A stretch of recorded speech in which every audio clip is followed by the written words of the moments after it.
জানো তো, একটা কথা বলি, আঘাত পেলে কাঁদতে নেই, মন খারাপ বলতে নেই, আশার প্রদীপ জ্বালাতে হলে দুর্ভাবনায় ভাঙতে নেই, এগিয়ে গেলে ফিরতে নেই।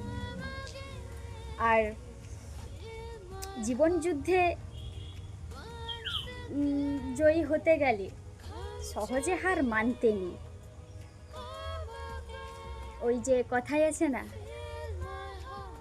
শেষের আগে হার মানতেই নেই, আগে শেষটা দেখার ক্ষমতা রাখতে।